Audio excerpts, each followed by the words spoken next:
నేరాన్ని నేరంగా చూడాలా, రాజకీయాన్ని రాజకీయంగా చూడాలా?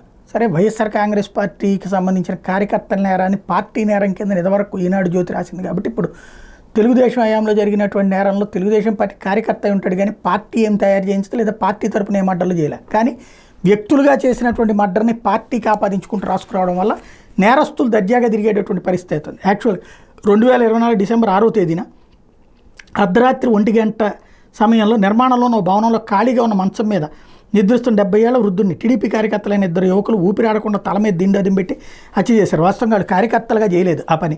హరినాథ్ రెడ్డి, నరసింహ అనేటటువంటి ఇద్దరు మర్డర్ చేశారు. అందులో ఒక అతను ఆ చంపిన ఆయనకి మనవడు. అది అసలు పాయింట్. అక్కడ సీసీటీవీ ఫుటేజ్లో ఆ యువకులు దాష్టికం బయటపడింది. ఆలస్యంలోకి వెలుగొచ్చిన ఈ ఘటనకి సంబంధించి వైఎస్ఆర్ జిల్లా మైదుకూరు మున్సిపాలిటీలోని శెట్టివారిపల్లి గ్రామంలో నిర్మాణంలో ఉన్న భవనంలో అల్లాడిపల్లి వీరారెడ్డి 75 ఏళ్ళు డిసెంబర్ 6న మృతి చెందాడు. మర్నాడు ఉదయం మంచం పైన వీరారెడ్డి మరణించినట్టు గమనించిన భవన యజమాని అతని బంధువులకు చెప్పాడు. అనారోగ్యంతో చనిపోయినట్టు బంధువులు గ్రామస్తులు భావించారు. అంత్యక్రియలు చేశారు. 2 రోజుల క్రితం నిర్మాణంలో నుండి సీసీ కెమెరాల ఫుటేజ్ని పరిశీలిస్తే వీరారెడ్డి సహజ మరణం కాదని హత్య అన్న విషయం వెలుగులోకి వచ్చింది. 2 యువకులు వీరారెడ్డి ముఖం మీద దిండెదింబెట్టి ఊపిరాడకుండా చేసినట్టు అందులో కనిపించింది. కొద్దిసేపు కాళ్ళు పోగొట్టుకున్న వృద్ధుడు ఆ తర్వాత చలనం లేకుండా ఉండిపోయాడు. చనిపోయాడని నిర్ధారించుకున్న తర్వాత యువకులందరూ వెళ్ళిపోయారు. విషయం పోలీసులకు చేరింది. అయితే ఫిర్యాదు లేకపోవడంతో పోలీసులు మెనకొండిపోయారు. గ్రామస్తులంతా విషయాన్ని బాటంగా చర్చించుకోవడంతో పోలీసులు విచారణ చేపట్టారు. అల్లాడిపల్లి హరినాథ్ రెడ్డి, కాలువపల్లి నరసింహులు అనే 2 యువకుల్ని అదుపులో తీసుకున్నారు. వాళ్లలో హరినాథ్ రెడ్డి వీరారెడ్డికి స్వయాన మనవడు.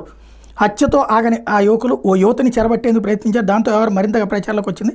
వీళ్ళిద్దరూ టీడీపీ కార్యకర్తలు కావడం, ఫిర్యాదు లేకపోవడంతో పోలీసులు వాళ్ళ మీద చర్యలకు వెనక్కి తగ్గినట్టు సమాచారం అంటూ సాక్షి రాసుకొచ్చింది.